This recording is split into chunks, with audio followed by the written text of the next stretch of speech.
again, 1 minute. Welcome everyone. This is Mariam from Educators Without Borders. Let me please welcome Mr. Philip and his team. Mr. Philip, for the past 30 years, he has been involved in the international education, predominantly in higher education in Australia, Japan, Hong Kong, and also the United Arab Emirates. Currently, Mr. Philip holds the position of Director of the Abu Dhabi Vocational Education and Training Institutes at ADDI, the Al Jahili Institute in Al Ain and Baynuna Institute in Al Dhafra. From his early teaching experiences with distance education via radio transmission, his research and career had focused on the use of educational technologies in teaching and learning in both higher and vocational education. I'm right, Mr. Philip? Thank you, Mary. You're welcome, dear. You can talk more about yourself. Welcome, everyone. You can start. Okay, well, welcome back, everybody. I can recognize some of the names from the session yesterday. So, as Mariam was introduced, my name is Philip Milton. I'm Director of the ADDI campuses in Abu Dhabi. So I welcome you all. With me is a panel of experts who are also faculty members from ADDI around the different Abu Dhabi Emirates. Now they presented, if you are joining us for the first time, 4 of them presented their sessions yesterday, and we're continuing with the workshops today. But let's just go back and say hello to our team again. So perhaps you can just introduce yourself. We'll start with you, Francesca. Hi, welcome back, everybody. I'm Francesca Jones, and I've been with Al Jahili for 7 years now, and happy to have you back with us today. Thank you, Fran. And Wakil. Hey everyone, glad you could make it today. Also, I've been with ADDI for over 8 years now, and I'm sure you'll enjoy today's session and ask questions in the chat box. We look forward to answering them. Thanks, Wakil. Marsha. Hi, everyone. Thanks for coming back today. I'm glad you could participate with us. My name is Marsha. I've been with Al Jahili for 8 years, going on 8 years, and it's been very nice. Good, thank you, Marsha. Pete. Hi, thanks, Phil. My name's Pete. I've been working with ADDI for 11 years now. I started the same day as Phil, and yeah, back today. Oh, yes, I remember starting on the same day as you. Yes, I do. Okay. Lana. Hi, my name is Lana Roddy. I've been with ADDI for 10 years now, and I'm very happy to have you guys back for our session today. Thank you. Thank you, Lana. We're looking forward to your sessions as well. And Richard. Good evening, everyone, and welcome. I'll keep my introduction short because you'll be hearing my voice a lot tonight. I've been with the Al Jahili team for 6.5 years. I hope you enjoy tonight's session. Well, let's get started straight away. So Pete is tonight. Myself and Pete will be moderating the sessions because Lana, who helped moderate yesterday, is presenting one of the sessions today. So Pete, perhaps you can give us a brief rundown on topics we covered yesterday and what is in store for us. My pleasure, Phil. I'm sharing the screen now just to recap what we did yesterday. Just before we start today, I just want to remind everyone to turn off the microphone so that we don't have any echo during the presentations. If you have any questions, please put them in the chat box on Zoom, on YouTube, or on Facebook, and we'll try to monitor them and ask them at the various sections of the presentation. And as we've mentioned a few times, everything we're talking about is available in written format on our website. Here is the address. We'll put the link again in the chat box. This is a nice way to look back at yesterday's session. In yesterday's session, we looked at, the theories behind shifting over to e-learning. A lot of us have been thrown in to this, and we've been relying on our experts, which we're yesterday. We talked about the 7 affordances of e-learning, the theory and how to apply them. There's some very useful tasks on the website that if you took the time to look at and try and apply them yourselves, it would be very beneficial. And then we looked at the constraints from Richard, who will be presenting again tonight, and the barriers that a lot of us have been facing with e-learning. And then myself, I talked about setting learning objectives in an online in class, and also the lesson stages that are typical for.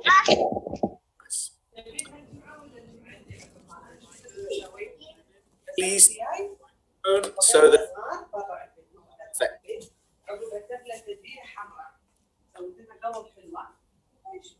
Just wait for that person to turn off. Tonight, we'll be focusing more on designing a lesson. We'll begin with Marsha, who'll be looking at a design model called ADDI. I won't give any spoilers so that she can.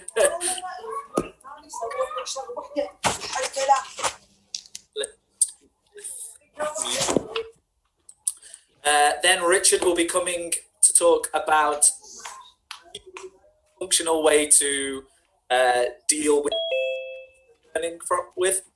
Then we'll stop for some Q&A. So if you have any questions, ask them in the chat box. Then Richard to talk about classroom management. And Lana will be concluding with the challenges of e-learning and solutions of how to overcome these. Okay, so that's enough from me. Without any further ado, I will hand over to Phil. Or should I? Phil, yeah, would you like to introduce the first speaker? Yes, thank you very much. And I think there are a couple of participants who've got their microphones still on. I wonder if I can ask you to put your microphones on mute because we're getting some feedback from you. So thank you very much.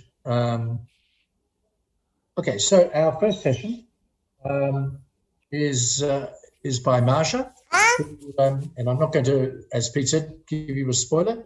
I think she's got some interactivity and some surprises for us. Okay, so once again, please turn your microphones off, and Marsha, over to you. Thank you, Bill. Hi, everyone.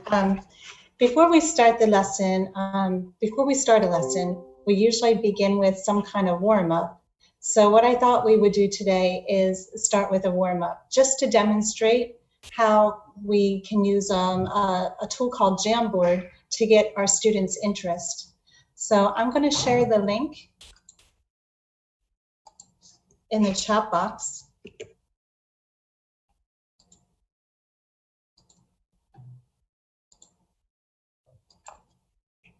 So if you could join me in Jamboard, it's a nice tool to use to, like I said, use as a warm-up activity. And I'm going to change my screen so we can see what's happening. Okay, so we have some people here already coming to join us. What we're going to do is we're going to answer 2 questions. And I'm going to ask you to take one of these characters. So each person should grab a character. And when I ask the question, you're going to move it to either A, B, C, or D, depending on what answer you think it is. Again, this is just to demonstrate how when we're doing teaching online, it helps to get the students involved right away, and it's a really good warm-up. So the first question is up here. Okay, so everybody has a character? The first question, thinking of lesson planning, which event would include the warm-up? Would it be A, practice, B, content, C, gain attention, or D, discussing objectives?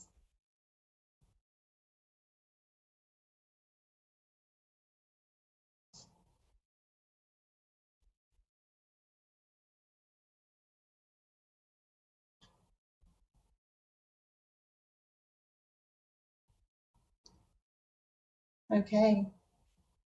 All right. Okay, so everyone is picking the right answer. So it would be C, gain attention. So if you chose C, that's good. Everybody chose C. Before starting any lesson, it's important to get students engaged. This can be done in a number of ways, which we will be discussing in this session. So by using activities like Jamboard, it helps to get their attention straight away. All right, so we're going to move the characters back over here. Okay, and I have the second question I'm going to ask.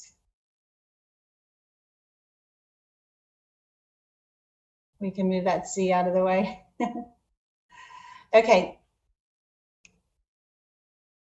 So the second question, what is the first thing to consider in lesson planning? Is it A, formative assessments, B, learners, or C, design, the last one, D, warm up?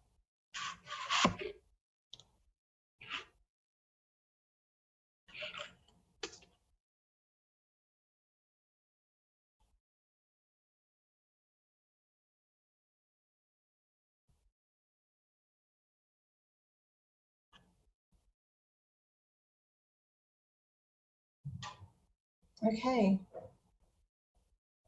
All right.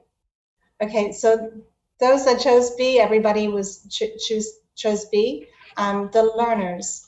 The most important thing to consider before lesson planning, before doing anything else, is the learners. So that's very good. Okay, thank you all for participating. For online learning, we need to involve our students in participating through different methods to keep their engagement. So having movement in lessons helps to do that, including hand movements. Sometimes when you're teaching, a hand movement will help the student pay attention. It would engage the student a little bit. For example, if you want the student to speak, okay, maybe you could put your hand to your mouth. If you want the student to listen, you could put your hand to your ear. So hand movement is very important, again, because we're not in the classroom. When we're in the classroom, we're usually walking around and we're moving our hands while we talk. But online, we don't do that as often. So it's something to think about when we're getting ready to plan our lesson, just to have movement in the classroom. Now, we're going to go back to the ADDI screen. Okay, so let's go back and we'll get out of this Google. And I'm going to change this screen.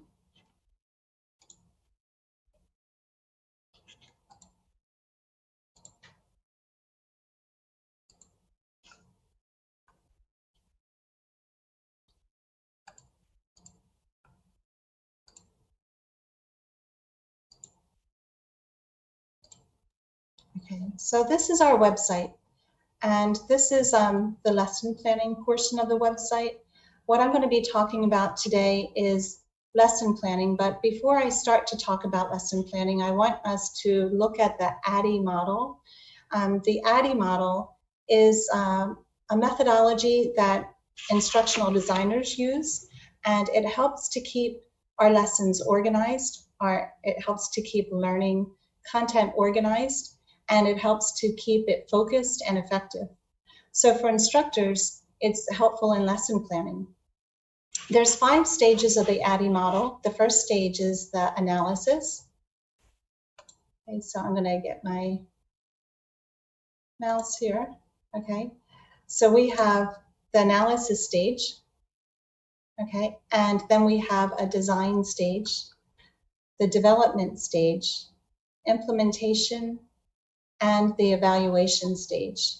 On the website, you can open these boxes and you can read all about the different stages, but I'm just going to tell you a little bit about these stages right now. So for the analysis stage, okay, so for the analysis stage, the A, okay, this would be to analyze your audience. The instructional designer would identify goals and objectives along with analyze the learners. On the website, I've listed questions that are often asked in this phase. For example, and there's many questions. For example, what is the direction of your lesson? How will you measure the learner's success? And what prior knowledge do the students have?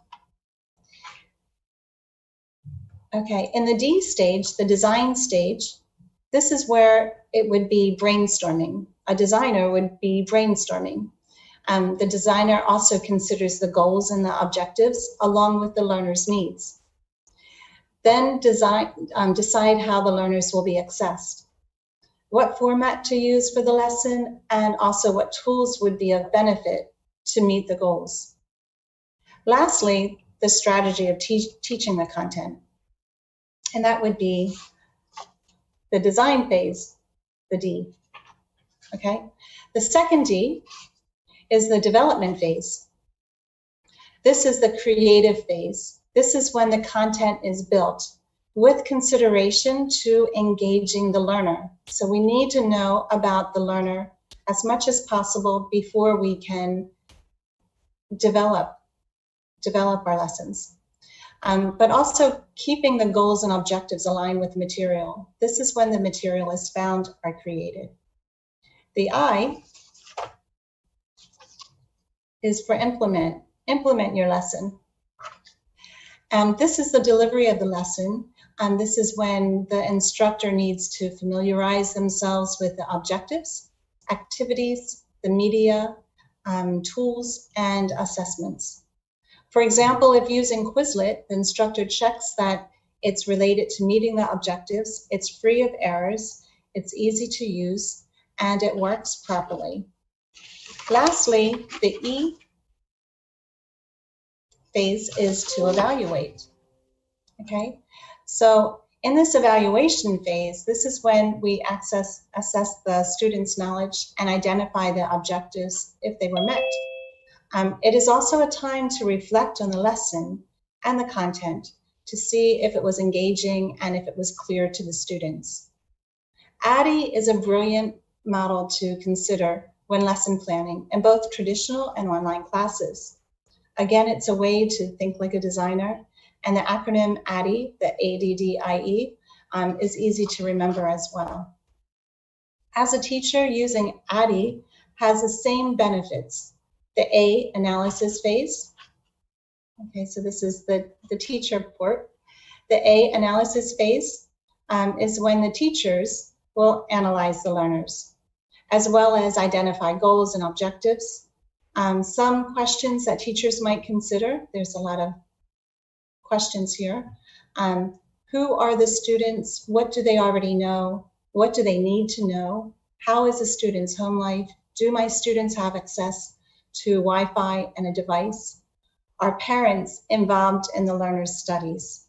That's important to understand. Questions a teacher may ask in the design phase.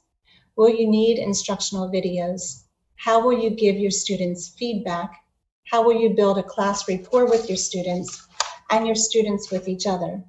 So these are all things that we should think about when we're preparing our lesson, when and before we prepare our lesson. So in the development phase, a teacher would want to know if the content is easy to navigate, if it is clear enough for students. Is the interactions engaging? Is it relative to students' life? Does the objectives align with the content? The implementation phase, some of the questions to ask would be if the objectives were met, did students understand how to use the tools, and did the tools work properly? Lastly, in the evaluation phase, questions could be, how can I offer feedback and what should it include? Should anything be revised and why, and were students engaged? So the roles of the instructional designer and a teacher are quite similar. With learning online, there needs to be a change in lesson preparation.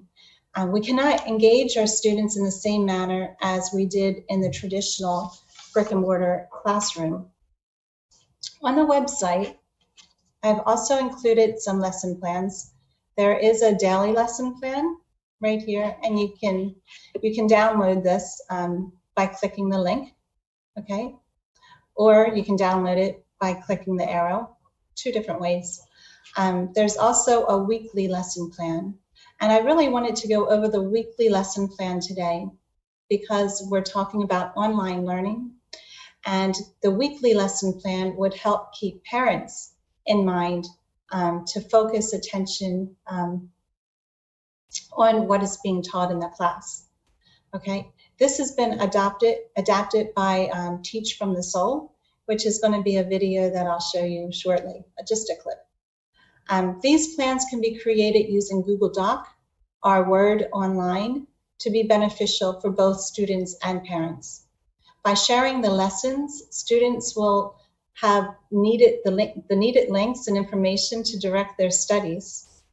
This may help parents be at ease with online learning. They will have the opportunity to see what their children are learning in class, and it's also a good way to stay connected and build rapport with parents. I'd like to demonstrate a short clip. This is by Teach from the Soul. And in this clip, she demonstrates how to find content and online links in the lesson plans for students and parents to have access. I'm just going to stop my share and then I'll bring it back. I wanted to check my audio. Okay, so it's 2 minutes long. The video itself is half an hour, but this clip is just 2 minutes. Here we go. I'll also talk about that a little bit later once I start off these plans. So first things first, for Monday, my phonics lesson, what I'm going to do is I'm going to cover the vowels. I'm sorry, not the vowels. I'm going to cover the trigraph IGH. And I'm getting this from my curriculum. Based on the curriculum that I use, if I look at the next chapter or the next unit or the next lesson that comes next in my plans for my curriculum, IGH is what will be being taught. So what I'm going to do is I'm going to go to YouTube, and I already have it up, an IGH video, or I searched IGH, and I'm going to click on this video here. Genie. I'm going to mute the sound. And I'm going to choose this video to use for my kids because it's actually teaching the skills. So it's covering IGH. It's having them sound out words, H and then IGH, hi. So this is kind of like teaching the skill for them. So in order to insert this, I'm going to go up here to the top where this link is up here. And I'm going to right click. Or if you have a MacBook, you can hit Command C. And I'm going to copy this link. Then I'm going to go back to my digital lesson plan template. And for phonics, I'm going to insert that link here, but I'm going to name the link. And I'm going to call it, if this were my regular curriculum, this would be Unit 4. And this would be Lesson 5. Now, I want this to be a clickable link, so when I upload it for parents, they can click right on it if they miss out on our video call. So I'm going to highlight it. I'm going to right click, and I'm going to go down to where it says link. I'm going to click that, and then it says paste a link. I'm going to paste that link that I copied from YouTube, and I'm going to hit apply. And now this is blue, which means it's clickable. So if I click on it, it's going to say YouTube, and it should also show me a preview of what video that is. So that's the teaching video. So after they watch the teaching video, I kind of want them to practice or get some practice reading. So I'm going to go back because I noticed another video by Kids Versus. Okay, I'm going to stop that there. The video is 32 minutes, and she has a lot of helpful advice on how to make a lesson plan digital so that parents would be able to help their children and also understand what their children are doing, which could ease the parents who are not keen on digital learning. Okay, so you can have feel free to watch the rest of the video when you have the website link. Okay, I highly recommend it. Lastly, on the website, I have some helpful tips. I've included some tips that I've used in my classes that have been really helpful, and also some tips that I've researched that have been recommended to use, okay? The first part right here is the whiteboard. So sometimes we have, when we do a virtual class, we have whiteboards that are available, but they're not always the easiest to use. So this whiteboard link might be helpful. Whiteboard chat has been very nice. I've been using that in my class lately. Whiteboard chat gives you the function of giving each student a whiteboard to use, and it's set up like a grid. So each student has a whiteboard and the teacher can watch every student work, which is nice because if we were in the classroom, the traditional classroom, while students are working, we can walk around and monitor, we can give feedback, and we can check to see if we can observe to see if they understand the content. This is just a way to do it online. Okay. Another way to check to see if students understand the content is by Google Docs. And I think that was talked about yesterday. Google Docs, if you have a shareable Google Doc, you can watch to see if students understand the content. You can do brainstorming. You can check their writing styles. So that's really helpful also. Down here, I have some warm-up ideas for the virtual classroom. And you can download this by the arrow here, okay? There's a lot of different warm-up ideas. For instance, the alphabet game. You have the class, you choose a topic that relates to what is taught, and you have the class use Google Docs, and students are put into teams. Each team will find a word that starts with the letters of the alphabet. And the winning team will have the most words. Okay, so there's some just fun examples of different warm-up activities to just get your lesson started and to try to get the students engaged. What's in a box? You can find a box, put something from your house in the box. Again, we're trying to find some movement. We're trying to show students. That's why I was holding up the letters earlier, to get them involved. Students will ask questions to try and guess what's in the box, and they can verbally ask questions and guess a discussion in the discussion forum, or WhatsApp or Twitter, or type it in a shareable document or in the chat box. Okay, so there's many different warm-up activities. Bamboozle is a really nice website. So you can take a look at the warm-up activities again, just by clicking on the download button, you can go into that. Lastly, there's also some teacher activities. And the teacher activities are helpful just in lesson planning, just to give you some ideas as to what you could be doing for teacher activities. For example, the polling questions, number 2, you can use poll everywhere in any kind of PowerPoint. And as you're going through the lessons in the PowerPoint, it will come up and ask a question in the PowerPoint. And the students will use devices. They can use a phone, they can use a tablet to answer the questions. And their answers then are shown in poll everywhere on your PowerPoint. Okay, there is this one, speaking and reading numbered heads.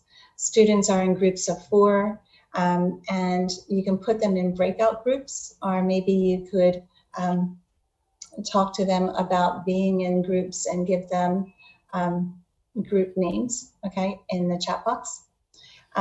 They have different colored cards. This can be shown by maybe the stickies that Peter was showing us yesterday, okay.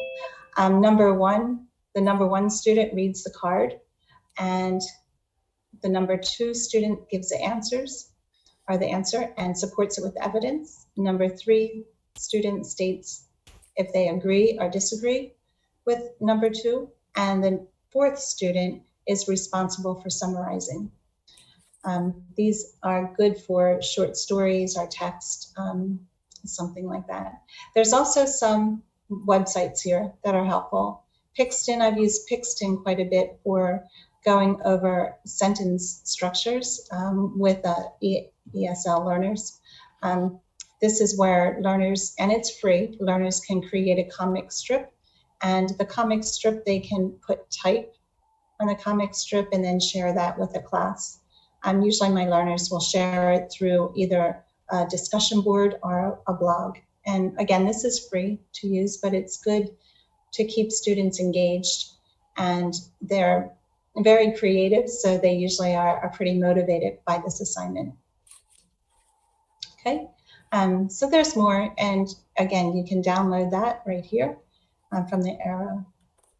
So that's all for lesson planning right now. I appreciate your participation and wish you the best in your teaching experience. Thank you again for joining us, and feel free to contact me. I have my email address on the website if you have any questions or comments. Thank you.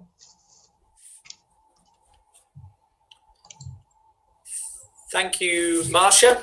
I really enjoyed that section. I think it's very clear you put a lot of effort into your lesson planning every day, and that ADDI plan keeps students at the very center of each stage, yeah?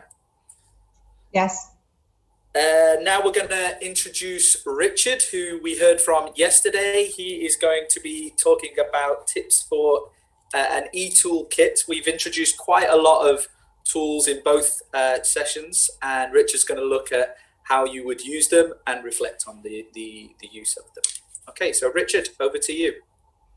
Thank you very much, Pete. And I was going to say, I think during Marcia's presentation, I heard at least 10 different tools named. So I think it's one of the topics that teachers love to talk about. I think it's one of the things that we need to think about with online learning. So that's my focus for today. I'd like to start with something Fran shared with us yesterday, actually. And this is a meme describing how parents feel when their children get information from their schools. Now, I don't think it's just parents that feel like this. I think it could be the students, it could be the teacher. I think it can kind of summarize all of us. And I'm going to talk about tools from the perspective of there are thousands of tools, but how many do we need? Because it could be a good thing. Tools are motivating for our learner. They're exciting for students. They get involved with them. But it does also have a negative aspect. It kind of acts as a barrier because there's a learning curve with the tools, and you might just feel like this guy sometimes. So I'm going to look at it from that perspective, and we're going to talk about the teacher's toolkit. Now, just so we're clear to start with, when I'm describing tool, I'm using a very broad definition. I mean, any website, any app, any program that you use on a computer or a mobile phone to engage your learners. Okay. I'm not talking about a learning management system like Google Classroom and Blackboard. I'm talking about the things we use to supplement, to add to our learning management systems. So the chat box is a little bit quiet, but I do have 2 questions for you as we start. I'd like your opinion on this. I've asked teachers across my campus and across the UAE, on average, how many tools do you use in your class per week? You know, how many things do you use? Be it Kahoot, be it quizzes, how many tools do you use? I see Rana says 3 in the chat box. We will discuss this answer later, but I agree with that. Pete says more than I should. Okay. The second question as well, if you could keep just one tool, if your manager comes along and he takes all of your toys, all of your tools, which one would you fight to keep? Which one is the tool that you really love, you really couldn't live without? So if I could get some answers to that, that would be fantastic. Rana says Google Classroom. If you're using Google Classroom as your system, then yes, for sure. Okay. Pete says screencast. If you've ever seen one of Pete's videos, you'll know why, so yes. Okay, so how do we choose our tools? That's the first point I want to make, and it's the first thing I would like to look at with you. After I tell you how I choose my tools, I will start sharing my favorite tools with you and show you some of them in practice. When I pick a new tool, the first thing I look for, or first thing I think about, is what is its purpose? And this is a little bit like Marcia said, when you analyze your learners, you analyze your lesson, you also need to analyze your tools. Are you using it for assessment? Are you using it to deliver knowledge? I mean, Pete said screencast in the chat box. That's very much for delivering knowledge. Marcia used some tools for the warm-up. The purpose of those tools is collaboration, working together, student involvement. So whenever you see a new tool, whenever somebody gives you a tool, first of all, think about its purpose. Why do you use it? Yeah, Wakil and his interactive whiteboards as well. Second thing we need to consider, and this is an important one, is preparation. Is this tool going to add to my prep time? I think as teachers, all of us would like more time to prepare our lessons.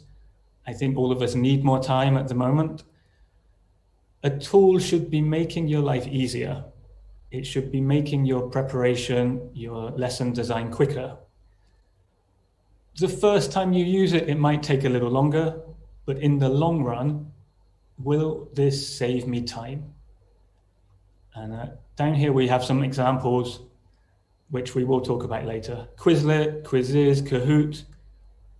The thing I love most about these tools is I can recycle my content again and again and again. And I can also steal other teachers' content and just edit that so it's suitable for my class. So these save me time. So I call them effective tools. I think of them as tools I definitely need. My third criteria is implementation. By this, I mean, how does it fit in my lesson? If I send a student a web link and they go to the website, they have to create an account, they forget their password, it takes 15 minutes for my students to log in. That's not great implementation, especially if you're doing it on Zoom or in an online classroom. Marcia used Jamboard today. It was very easy for us to use. We clicked on the link, we went to the website, we answered her questions. So we need more tools that we can implement just like that. My last 2 points are ease of use. And this, I'm not talking about how easy is it for me as a teacher. Now I'm thinking about my learners. Is it easy for my students to use?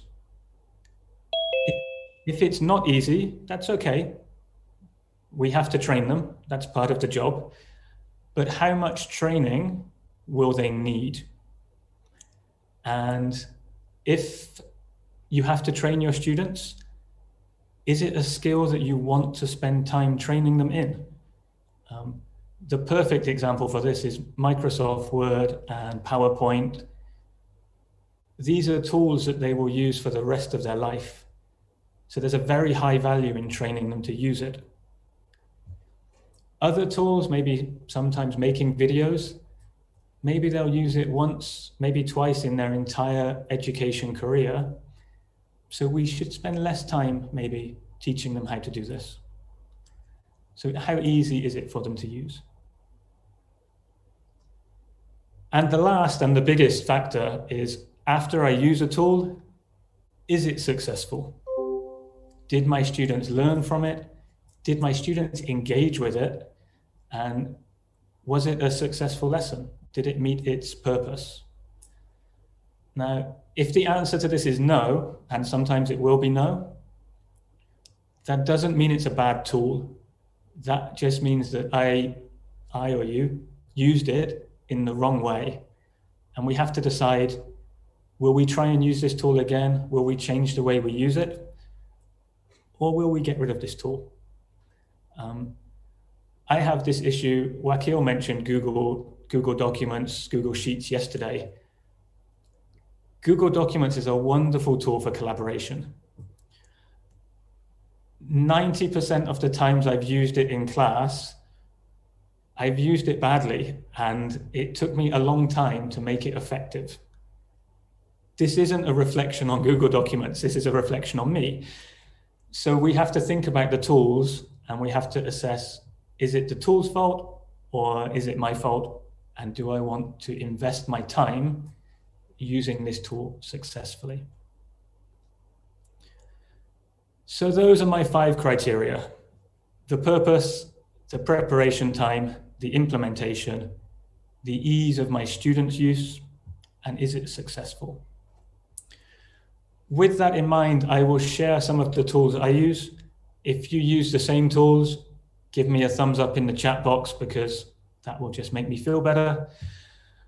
But I'm going to share with you my favorites, and we will start with, I think every teacher I know would put this on their list. Some people choose quizzes, some people choose Kahoot as personal preference. They're both very successful assessment tools. They allow me to see what my students know and what my students don't know. They take very little time. They implement very quickly into my class. The students can use it. I think they're a wonderful tool. I can show you today with my class, I used quizzes, and looking at it, it looks like my students understood what I've been teaching them. The more I look at it, the more I realize some of my students didn't understand what I taught them. And so I know that these students need some extra help. They need some support. It's a great tool for analyzing what goes on in your class and what they know. I can be more specific, and I can see exactly which questions a student has problems with. I can analyze that, I can fix that. So it's a great tool, it's a great quiz tool. It gives you lots of important information. A feature I haven't used, but we can use, is you can register a class. And when you register a class, you can also register their parents for this class. And their parents will get a report of how well that student is doing. And if you're using Google Classroom, you can synchronize all of this together. So it's a great tool. It fills all of your testing needs, all of your assessment needs, and it tells you a lot about your students. So highly recommended if you don't use it already. Other tools on my list, we had yesterday the whole Google suite, Google Docs, Google Sheets, Google Presentations. I gave it a C+, but I think that's very harsh. That was based on my usage, but actually for producing and for collaboration, it's a great tool. I've changed my mind on it recently. Screencast-O-Matic, I use every day to record videos for my students. Maybe a 5-minute video explaining a language point. It's very easy for me to use. It's not so easy for my students to use, but that's why I marked it down a little bit. And the last tool that for me is my one tool I couldn't live without. And actually, if you choose Google Suite or you choose Office 365, they're very similar.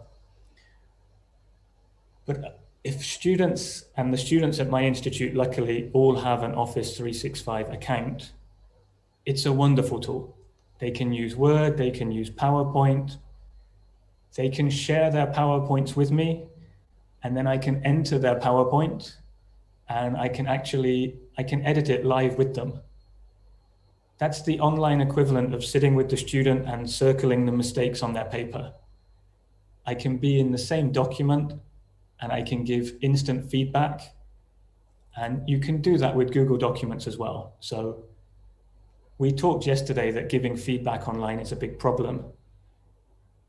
Shared documents is one of the solutions to that problem.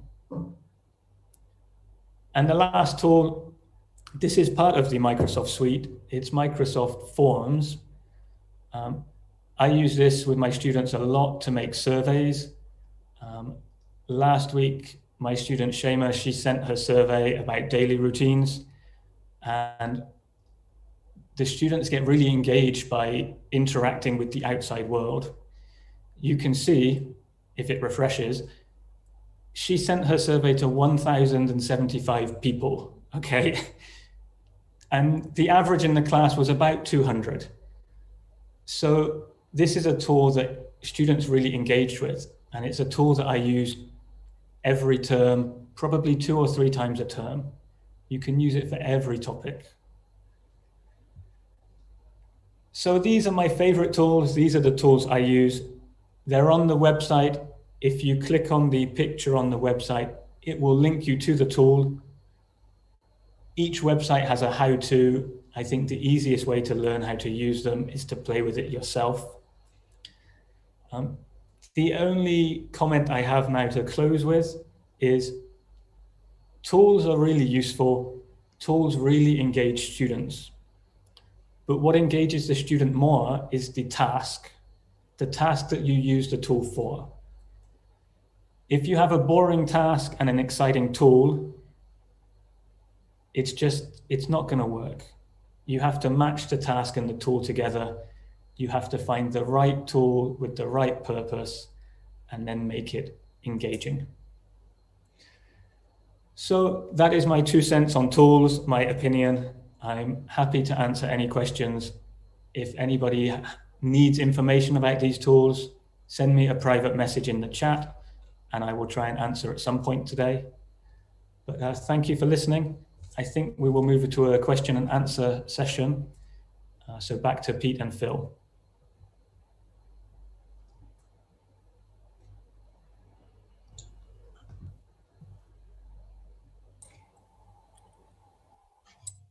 Thanks, Richard. Thanks very much.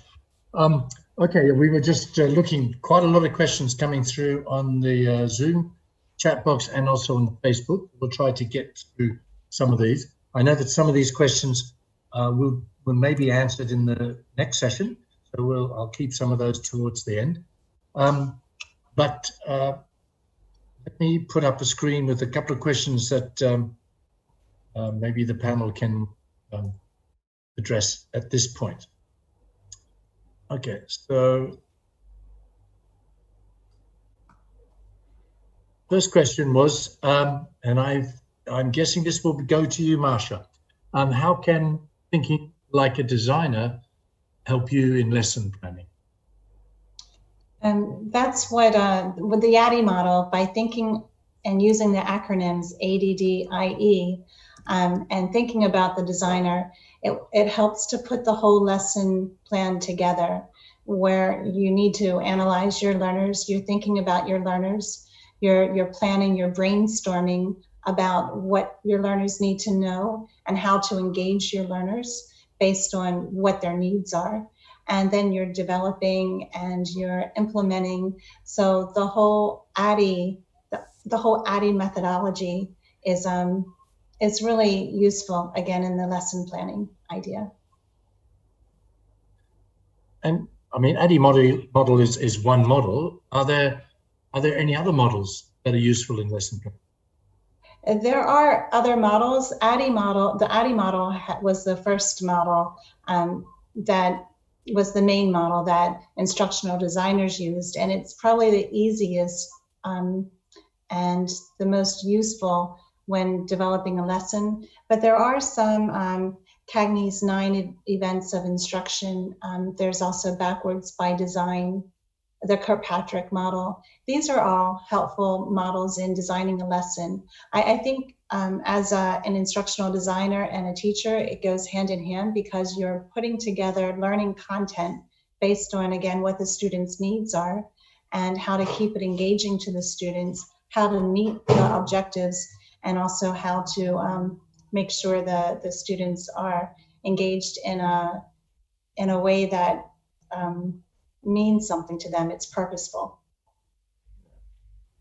And, you know, as you said, there are lots of models, so we have to look at them all. We have to think of what's best for us, because the primary target is our learners, students. So maybe some models work better for them than other models.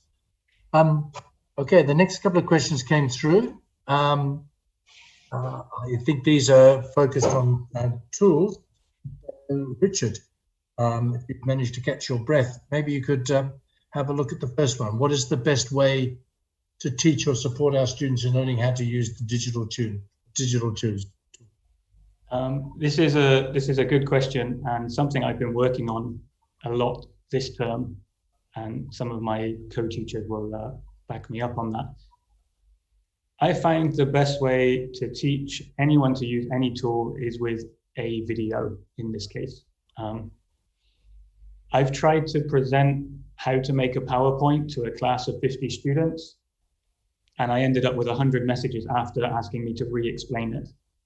The advantage of making screencasts, making videos, is you can go step by step, and the student can watch the video and make the PowerPoint simultaneously. So they're using the skills, they're learning the skills, they're listening to English, they're processing, and they're learning a technical skill all at the same time. So for any tool, whether it's quizzes, any complex tool that needs a series of steps, I would advise making a video, and I would advise looking into Screencast or Screencastify or Screencast-O-Matic. There's a couple of really good tools for making those videos. And of course, this lends itself to the whole discussion yesterday on asynchronous and synchronous, right? Exactly. So because the student may not pick it up demonstrating, they can play it again in their own time and rewind it and go over and over again until they perfect it. So yeah, that's a good response. Final question came through on Facebook at this stage before we continue. Is it possible to apply learning techniques and tools in like professional development workshops with groups of students or with the public here? I think so, yes. If you're choosing a tool, and this links to the point about implementation, if it's easy for the people in your workshop, the people in your whatever session it is, to access the tool, then it should be fine, as long as it serves a purpose for what you're doing. So it would very much depend on what information you're presenting, but these tools are actually not limited to the classroom. It could be a group of friends. I know Pete sometimes uses these tools to make a quiz for his family. So it's not just for education, it's for, we call them e-tools, but they're not, they're just web tools, and you can adapt them to any purpose you like. Right, yeah. Okay, and as we've been pointing out, all tools that are mentioned in the 2 days of this workshop are listed in the helpful links on the website, which okay, so don't go away, Richard. We're continuing to the next session, which is on classroom management. So, okay. Back to you, Richard. Back to me. This is the last you will hear of me until the Q&A at the end. So I will try and keep this session brief, because Lana is going to do the specifics of classroom management later. I'm going to talk about the sort of broad stroke classroom management online. And it's quite a tough topic to talk about, because in the old days, or the pre-COVID days, classroom management was very much focused on your time spent in the class with the students.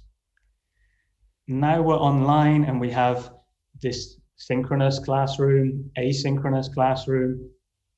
We're much more like managers of the whole learning process. We have to manage what the students are doing inside the class when they're in video conferences with us. We have to manage what the students do outside the class when they're learning asynchronously. We have to plan the materials for that. We have to give the feedback. So the teacher role has changed from managing the classroom to managing the whole education process. And that's a very daunting thing for all of us as teachers to face. I can't address that entire topic, so I'm going to address this from a very specific perspective. I went to look at what we considered classroom management. I went online and I found a number of websites, and I took my ideas from 9 tips for better classroom management. And what we will do today together, we're going to go through these tips, and we're just going to discuss, are they still relevant in our online environment? Or do we need to adapt these tips? Or do we need to get rid of these tips? Because honestly, some of them might not be valid anymore. So these are the 9 tips. You can see them on the website. If you go to the website and you open up, you will see a little bit of my opinion in there. If you don't want to listen to my opinion, you can always read it, that's fine. Now, the first tip that they said for the actual classroom, to manage your classroom, to have a successful class, plan, plan, plan, and plan. Now, somebody asked this question on Facebook about 20 minutes ago about lesson planning.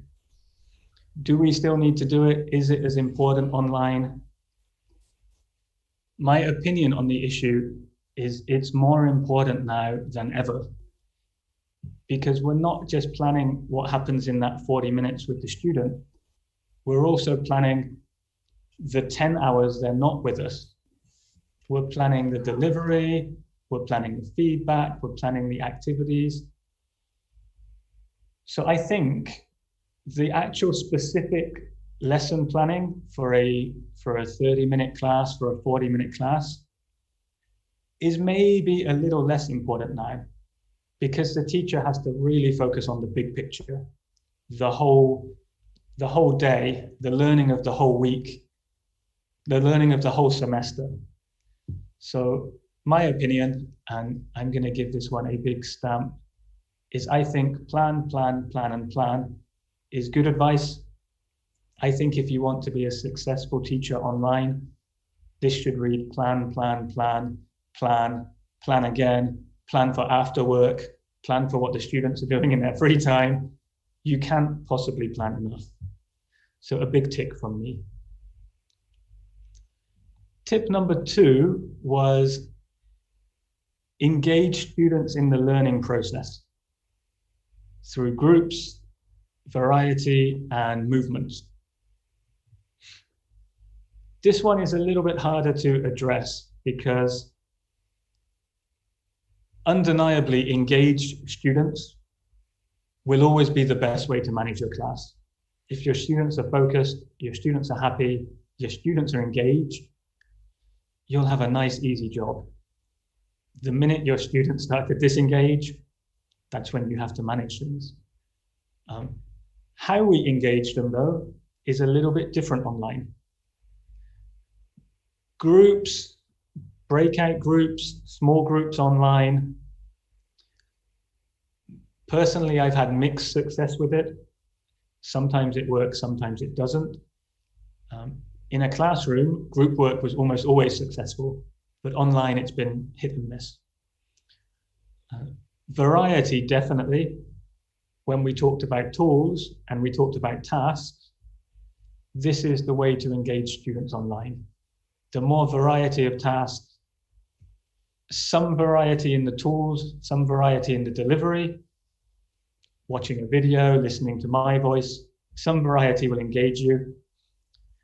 And movement is a tough one online. Marsha alluded to it earlier. The teacher needs to be dynamic. If the teacher is stationary, it won't engage the learners. Lana will give you some tips as well later, maybe for physical movement from the students. So I'm going to say for this one, again, it gets a tick from me, okay? So speeding up, establishing clear classroom routines. I won't go into this with too much detail, but definitely classroom behaviors, putting your hand up, answering questions, responding to polls. There should be clear routines, and the student or the learner needs to know what's expected of them. And you do that from the start of term, and you continually reinforce it. So far we can see traditional classroom management, online classroom management, pretty similar. 4, 5, and 6 are where we get slightly more ambiguous. Establish a system of rewards and consequences. When I used to teach young learners many years ago, the rewards would always be candy, chocolate, something fun. Obviously, we can't do that online unless I'm ordering off Talabat for my students 24 hours a day. There's no physical way to give them a reward. And same for the consequences. In an old school classroom, worst case, you could send the student out of the room. You can kind of do that online, but there are fewer rewards and there are fewer consequences. So is it possible? Well, I'm going to give it a tick. And only because I'm going to change the word reward to the word praise. I think my students deserve a lot of praise the way they've coped with online learning. And I think praise is the only way to fix a lot of the negative attitudes students have. People that moan, students don't talk in my class. If you yell at them with consequences, they definitely won't talk. But if you praise them, if you reward them, if you use the good students as a model, this is going to help you manage your class. And it will take time, but once students are comfortable, then online learning will be nicer for all of us. So I can go very quickly through the next two, because take time to think about your seating arrangements doesn't really apply to us in the real online world. Move through the classroom whilst you're teaching and engage with your students. We can't physically move, but we do need to share our attention. And that's sometimes very hard when you're online and you have a list of names, but making sure you give students equal attention is still important. My favorite one on this list is get to know your students. This has been very interesting for me online. A lot of people say the relationship and the rapport with students is getting worse because of online teaching. I find that that's not always the case. Some of my students, the shy ones, the ones that didn't like being in a physical classroom surrounded by their peers, with peer pressure, with judgments, have actually really come out of their shell. So I think it's important to engage with your students. I think it's important to get to know them on a personal level. I think email is probably not the tool for that. Email is a professional tool, but WhatsApp and chat boxes are the way to do that. I start my class every day with a good morning, how are you, and a chat. I don't jump into my lesson aims. I try and make them feel comfortable. The last two, get parent and admin support. I teach predominantly adults in higher education, so we don't focus on parent support, parental support. I would imagine if you're teaching young learners, parental support will be your lifeline. Getting the parents on board because they study with the students. And then the last one I can see, form a supportive group of teachers. It won't directly help your class, but it will make you feel better. A problem shared is a problem halved. helping your coworkers, working together, finding out that you all have the same problems and coming up with collective solutions, like we are today, in fact, is going to be one of the ways to overcome the e-learning barriers that we talked about yesterday. Wrong one. Now, on the website, you will find at the bottom, I've put a few do's and don'ts just on giving instructions, clarifying instructions, interaction patterns, but I'm not going to go through these because of our time, but feel free to read them. They are on the website. And I think Lana is going to come to you very shortly and give you some more detail about how to interact in the classroom and how to manage the class. Thank you very much for your time, and it was a pleasure talking to all of you. And thank you for the feedback in the chat box. Okay, thank you, Richard. That was another interesting section on the classroom management and how to deal with this. The students are learning as well. They're very new to this platform, so I think those tips will help. And now to introduce our final presenter, Lana Radi, who's going to talk about the challenges and, most importantly, how to overcome them. So over to you, Lana. Thank you very much, Pete. Okay, if you were here with us yesterday, you know that my name is Lana Radi. And just briefly, some things about me. I've been a teacher now for 13 years. And most of that time we've used blended learning. So there's a lot of digital content. We have ebooks, we have a learning management system. But I've always been inside the classroom with my students. And it's only been since COVID that I've now become an online teacher fully. And I'll be honest with you, doing it for the first time was very challenging. So this is why I wanted to speak to you a bit today about how to overcome some of those challenges of e-learning. Now, I've highlighted 6 of them, but unfortunately, because of time, I won't be able to cover all of them. So I'm going to be working clockwise and focusing on the most important ones first. And also from some of the things that you guys mentioned in the chat box. So the first 3 I'm going to cover is in regards to engagement and interactions. So whether we're in a traditional classroom or a virtual one, we have 3 different kinds of interactions. How the students engage with the content and the material you've created, how we can build a relationship between the teacher and the student, and finally, how we can help promote friendships and peer groups inside the classroom. And the final point I'm going to touch upon today is how to reset learner mindset and behavior. And I'll be honest, this is the one that I struggled with the most, so I kept it for last.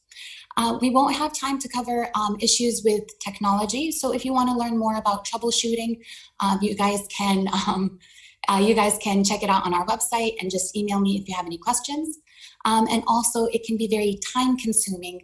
It can be very time consuming to create the content. So if you want to learn about how to cut corners, check out challenge number 1. And my email is here in the About Us section. So just email me if you have any questions. Now I'm going to quickly see maybe if I can remove some of those annotations. It looks like someone got a bit excited. So just let me very quickly. All right, there we go.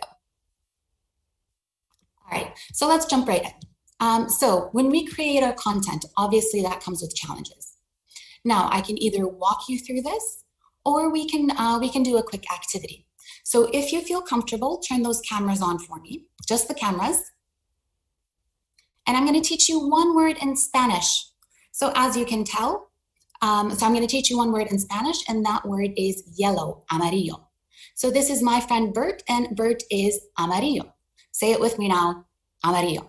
Okay, so what I'm going to ask you to do is I want you to look around your home or wherever you're at, find something that is amarillo. It can be an amarillo pen, it can be an amarillo book. Grab it, run back to the screen, and I want you to write the vocabulary word in the chat box. You guys ready? All right, ready, set, go.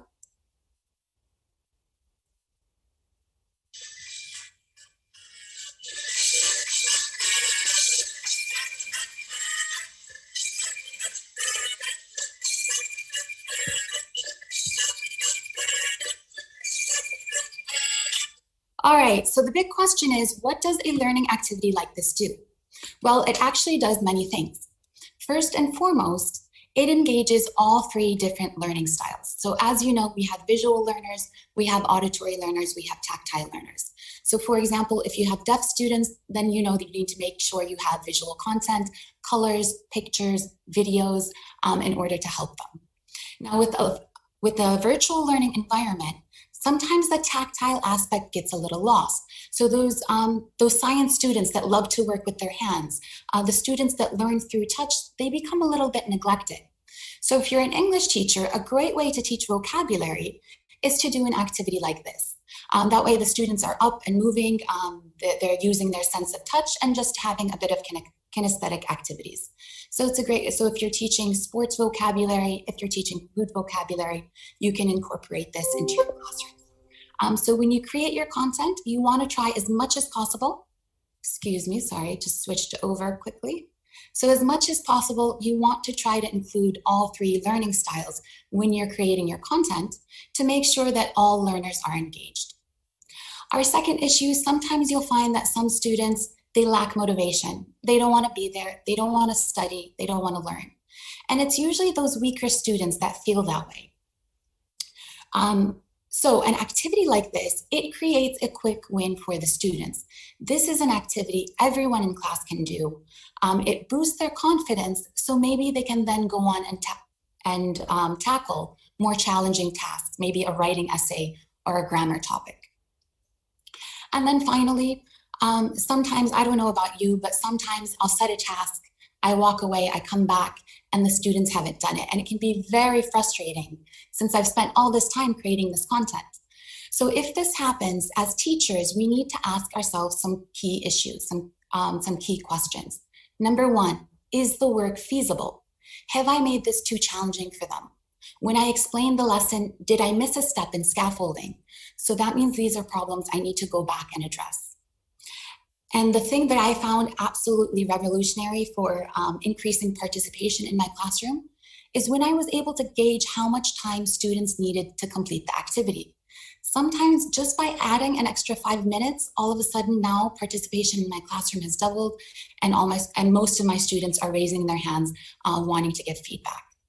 Because a lot of times as teachers, sometimes we find a lot of interesting activities, interesting information, and we pack the curriculum with so much content that the students become overwhelmed and it distracts from the learning objectives. So when you create your content, you want to try to avoid cognitive overload, putting too much information into the activity or into the curriculum. So my advice here is keep it simple and just stick to the learning objectives. It's going to be better for you. You're going to meet those learning needs, and it's going to be better for the students. So as Richard mentioned earlier, it's all about planning. The more you plan, the less problems you're going to have when you're inside the virtual classroom with your students, and you can focus on the actual learning. All right, so moving on. One of the big questions is, how do I create a relationship with my student when I'm separated by distance and when I'm veiled behind a computer screen? Some students feel shy. They don't like to use the microphones or the video or their cameras. So how can we establish a relationship and a positive learning environment so students feel comfortable participating, asking questions, and voicing their needs? Well, maybe on the first day, you might want to provide them with a learner profile that they can fill out. So learning about their interests and hobbies, their hopes and dreams and aspirations for the future. So it not only helps you put the person to the name, you can also then use this information to create future lessons that are interesting and engaging for the students. And you also, on the first day of class, you might want to try and meet them within small groups. That way the students can also get to know one another and find common hobbies and interests. So just like I'm trying to establish a relationship with you behind a computer screen, now you never know, the world is small. If you ever meet me, you know to ask me about Msakhan, my favorite food, or the last Real Madrid match. Something else you might want to consider putting in a learner profile is perhaps a section about IT, because this is going to help you anticipate future problems and, most importantly, avoid those problems. So for example, if you know that a student has a problem with the microphone, then maybe you know when you ask them a question in class, you need to give them more time to write feedback in the chat box. If they have a bad Wi-Fi connection, you know that you need to work with them one-on-one a bit more in order if they missed some lessons to get them caught up. Even things like when they work best in the morning and the afternoon. So for example, if they study best in the morning, you know that come the afternoon, participation might go down and you need to include a bit more games or activities to get them active and involved again. The other thing that we can do with the learner profile, sorry, just one last point, I've forgotten. The other thing that you might want to include in a learner profile is perhaps a family tree. The students have so much going on outside of the classroom that affects their learning, their personal lives, that a lot of times the teachers aren't clued into. So if you have a family tree, it does give you a little bit of a window into their home life. So if they have a lot of siblings, you know, maybe it's difficult for them to find a quiet place to study. Personally, we have adult learners that have children of their own and they need to help them with their own online learning. So there's a lot of times where they're absent and I have to work with them one-on-one to get them caught up. So there's a lot that goes on outside the students, in the students' lives that does affect their learning. And this just helps you establish a positive virtual community where the students feel comfortable and they know you and they can know each other. The other thing that we can do with the information from the learner profile, and you can find it here on the website, you can also edit it if you want. I can then take that information, and let me just switch the screen, one moment please. I can take that information and I can create a personalized background. So each day I can highlight a different student. It helps them feel special. So especially if I have big classes, and the students can then guess which student I'm highlighting. So again, and the other thing that you can do is maybe tailor the backgrounds to the lessons that you're teaching, whether it's about the environment, whether it's about technology. And as well, the students can create their own backgrounds. It just takes a few minutes to showcase their own personalities, hobbies, and interests. If you find that the lesson is becoming a bit dry, the other thing that we can do is, sorry, wait just 1 minute, sorry about that, is to use a Snapchat filter. Sorry, just some technology problems right now. Let me remove this background. All right, there we go. So if you need to grab students' attention, you can throw on very quickly a Snapchat filter, and all of a sudden everybody's laughing, everyone's smiling. I can be teaching you quantum physics right now, and I've grabbed your attention. You can also tailor these Snapchat filters to whatever you're teaching. So again, if you're teaching food, you can be sitting in a restaurant. If you're teaching sports, you can be sitting in a stadium. So it brings a bit of whimsy into the classroom. It makes the students feel a bit more comfortable, and it's just a little bit of fun instead of being just boring old Lana. Welcome back, guys. Okay, so moving on. Let's talk about, let me just share the screen for you. Let's talk about how we can build student relationships amongst each other. As you know, students don't just come to school to learn. They come to also build friendships. Sometimes those friendships last for a lifetime. They last well after that bell rings and class is dismissed. In a virtual environment, this becomes very difficult. And so the teacher needs to act like a catalyst. We need to encourage and actively promote these relationships. The big question is how? If possible, it's great to have smaller class sizes, but depending on your school or institute, it could be obsolete. So as Fran and Wakil mentioned yesterday in their sessions, discussion boards and collaborative learning projects are very important. So for example, if I'm teaching Romeo and Juliet, or if I'm teaching a book or a novel, a piece of literature, I can use a discussion board and pose a question to the students.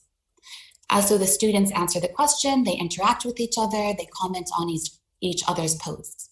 But the problem here is that the topic itself is very important, because if you're just using a discussion board to force interaction, the students are going to find it very dry and very boring. So you need to make sure that the topic pertains to the learning objective. Personally, I prefer to use a collaborative learning project. So again, for example, if I'm teaching Romeo and Juliet, I can assign each student in class a different character and ask them to create social media accounts as those characters.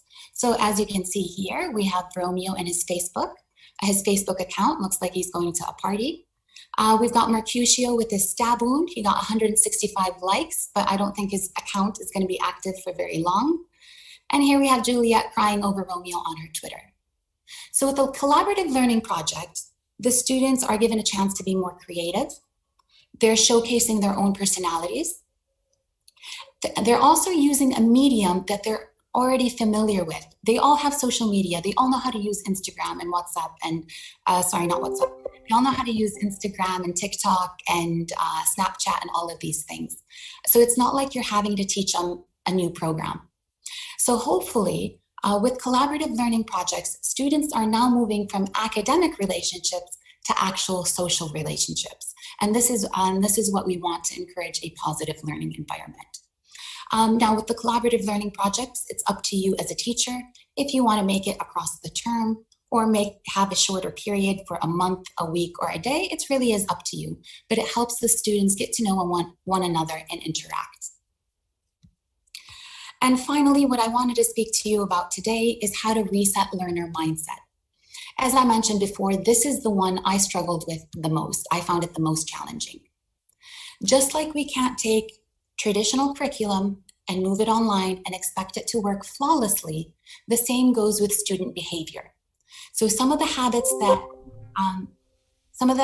they have need to be encouraged, some habits need to be discouraged, and some habits need to be relearned, like learning how to raise their hand. In a traditional classroom, it's very teacher controlled. I can visually see both positive and negative behavior. If students are in the back laughing with their friends instead of doing my homework task, I can walk over to them, I can ask them a few CCQs and direct them back onto the task. If the students don't understand, I can see it in their faces and I can go over and I can help them. I can pair those weaker students with stronger ones. And so all of this is very teacher controlled. In an online classroom, students need to learn to be more asynchronous. They need to be accountable for their own learning and more independent. So things like seeking help. I can't see it in your face when you don't understand, so you need to tell me. It took me 3 weeks to teach my students to say, I don't know.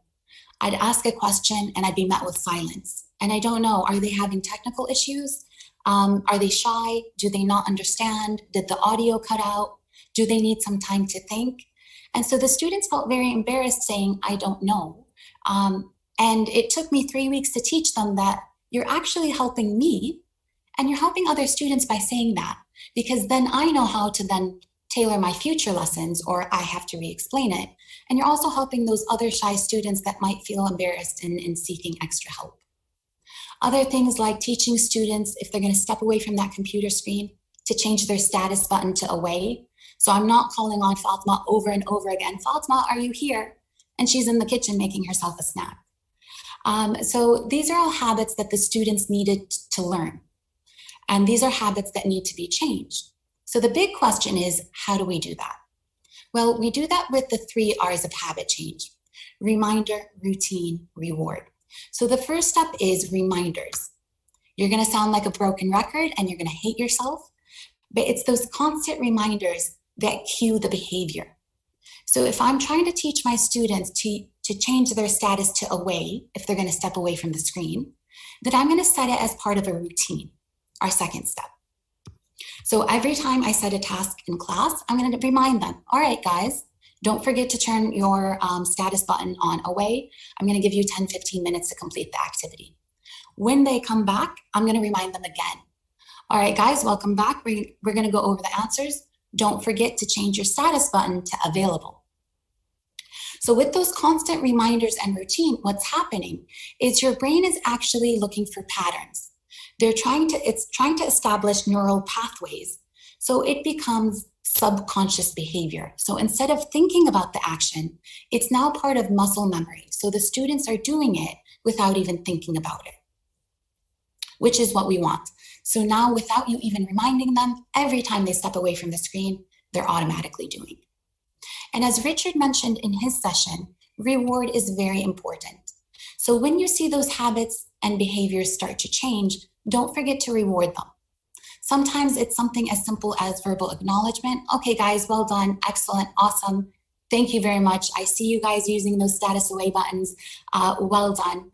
Can go a long way into having positive relationships with the student and encouraging them to maybe change other behaviors and habits that they're still struggling with. Other rewards include classroom games, maybe finishing up a bit early, giving them extra credit, but it all encourages those habits that you want to try and form. And just remember, it can take a long time. It can be frustrating sometimes, but it takes about 3 weeks to form a new habit. So just be patient, and I promise you those habits will change. And on the website, I've also highlighted other things if you're interested in, or if you have commonality with some of the struggles I faced with behavior and habits. So the final thing I'd like to leave you with today, if you're struggling with e-learning, whether it's something I've mentioned in today's session or a personal struggle, even outside of e-learning, something going on in your life, if you focus the time and attention to changing it and overcoming those challenges, I promise you it will get better. So thank you very much for your time and attention. I'm going to revert the conversation back to my colleagues for the final Q&A session. Thank you very much. Thank you, Lana. I think that was another wonderful section. There's some nice comments in the chat box if you want to take a little time to read them. I think they found your ideas really helpful for them. We're just going to move into the final Q&A section. There's quite a lot of questions from the Facebook group, so I'll try to respond to all of them. If I just load up the slide. So, oh, no. Here.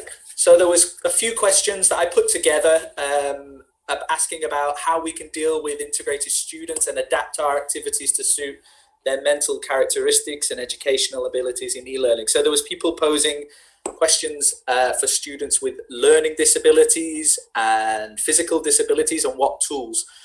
A lot of the tools we've shared in our sessions aren't specifically for that. They are tools that make the learning faster. They're student-centered. They don't actually assist these students with these abilities. The ones I've known are narration tools. I can't recall the name specifically now, but to help with reading. I remember one that was used for students that had hand-eye problems, and they used a head mouse. It was some sort of tool where they could use the head to direct the cursor on the screen.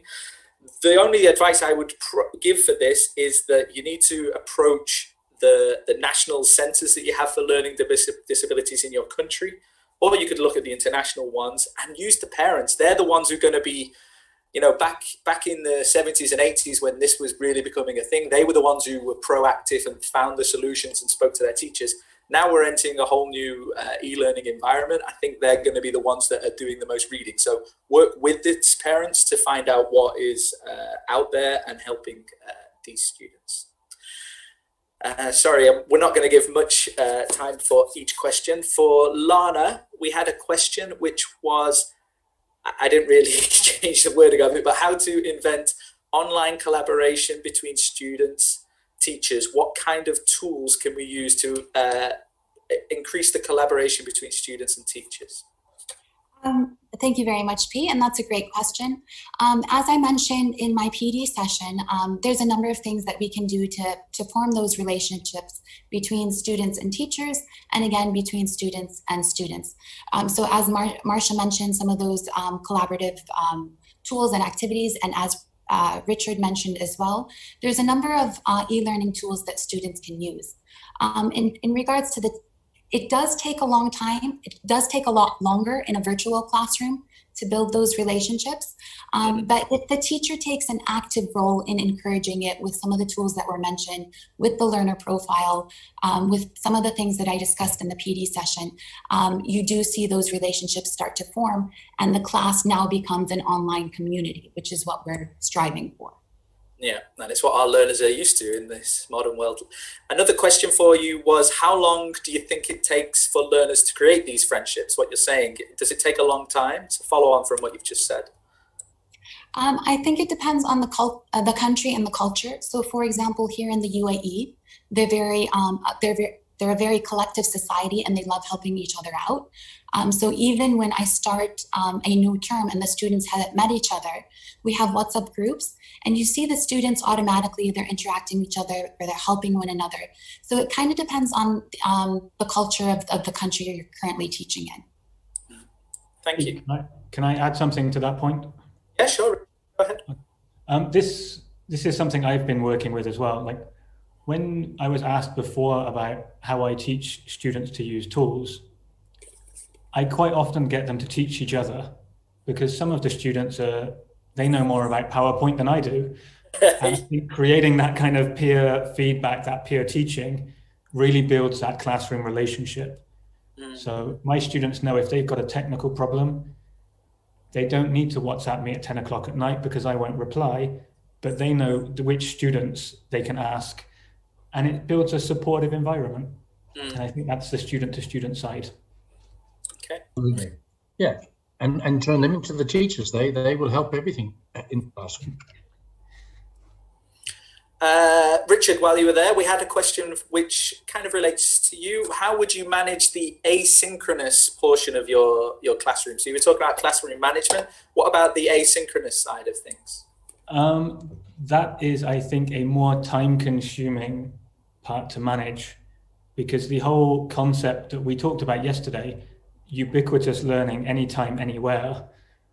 Unfortunately, I'm not available anytime, anywhere to manage the classroom. So it's a case of setting deadlines.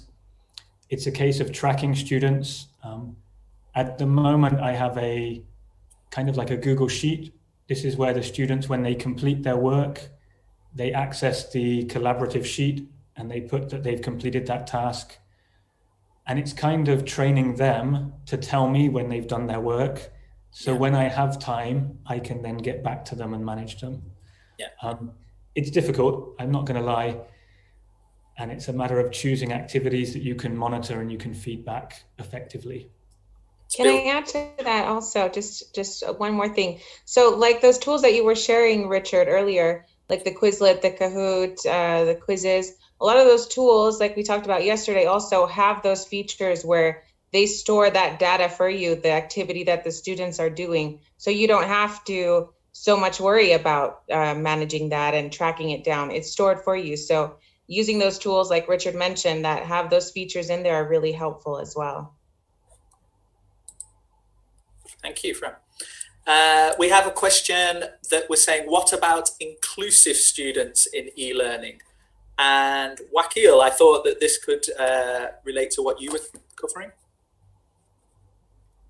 Hi, Pete. Yeah, so looking at the inclusive side of trying to get the learners involved, there's several tasks that we discussed yesterday that covered looked at sort of asynchronous and synchronous activities, which would try to motivate those students, try and stay kind of connected to the lesson. So trying to combine those strategies where we looked at the asynchronous with tasks like the collaboration tools, recorded sessions, and game-based blended learning activities will kind of increase that motivation, so the students will then engage better and also be a bit more confident with contributing some ideas. So I would definitely point you towards the task section in the website that we have. I've just posted a link at the bottom here, and that will give you several ideas where you can follow up and try to follow some of those tasks and see how which tasks would benefit your students. And so that will make that sort of lesson more motivated and inclusive, and target that differentiated sort of session to kind of cater for all the students. Hope that sort of like makes sense. Thanks, Wax. We had one more question that you could respond to. It was saying, well, it was less a question, more of a statement, but virtual teaching for older students is good, but for our younger students, it's tiring and it's cumbersome. How would you? So again, it comes back down to retention and also sort of like trying to engage them. So I mean, like things that Lana discussed, where you have things like this sort of like, a cartoon character or some sort of like, engagement to keep those students engaged is always a good way to start. But what you want to try and do is, again, look at trying to change that behavior and trying to get them to understand how the interaction online works by giving them smaller rewards and credits just to build that sort of scaffolding style sort of teaching. Games like this Snapchat, game-based learning, which they use mobile phones for to keep them engaged. Ultimately, those smaller sort of goals will then, one, change those habits, and then secondly, keep that retention and keep that fun game-based confidence going throughout the lesson as well. So I've got several looks, but I think I do prefer this one. Yeah, thank you, Mr. Pickle. It suits you, Wakil. Well, at least I've got hair in that one. Phil, do we have time for one last question? I think one last question, and then we'll have to wrap it up. Okay, the final question, if I've got my screen shared, was, is it possible to apply these learning techniques and tools in professional development workshops with other students, with alumni? Yeah, I think we actually covered that question in the previous session, I believe. Yeah. Marsha, did you have anything to say on this? We did cover it, and Richard gave a lot of good advice. I would have to say, I remember when I first started teaching with ADDI, we were doing, because the learning management system was pretty new to us, so once a week we would have PD sessions to go over all of the features. But I think through all of these tools now, these tools are pretty easy to learn. So it would be helpful to teach or to instruct people in either communities, maybe by putting together a website. The websites are free to use. We did ours, and it's free to use. You can put in any comment or you can put the links in, you can put documents in. So it's a way that you can train people and help people asynchronously, or have small meetings, have small groups, and discuss their everybody's favorite tools. So I think there's a lot of different ways that you can train for the tools, but most of the tools are, once you learn one tool, then the second tool is easier to learn. The third tool is easier to learn than the first tool. So. Okay. Good. Well, thank you very much, Marsha.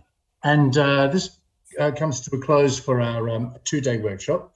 I just want to remind all the participants on the Zoom and on Facebook that everything that we have presented in the last 2 days is on the website. So website, which we've shared to you, and we'll share it again. You can go to session 1 and see all the content there. Session 2, all the different ideas, subtopics that all the presenters have delivered over the last few days. And the helpful links section also has all the links to all the e-learning tools that our panel have been talking about over the last few. So please take some time. Once again, we'd like to thank you all for joining us for the last 2 days, for the 3 hours that we've been with you. It's been a pleasure. And on behalf of the panel, we'd like to thank you all for joining in, for your valuable questions and your participation. And please don't hesitate to contact us through the website if you want to continue collaborating with us. Our contact details are all there. So on behalf of everybody, and we'd also like to thank the EWB organisation for inviting us to do this two-day workshop. We have a panel that certainly has worked very hard over the past few weeks putting their content together. Thank you, EWB, and thank you, participants. I wish you to stay safe and well, and good luck with your e-learning journeys with your students. Thank you, everybody. Over to you, Mariam.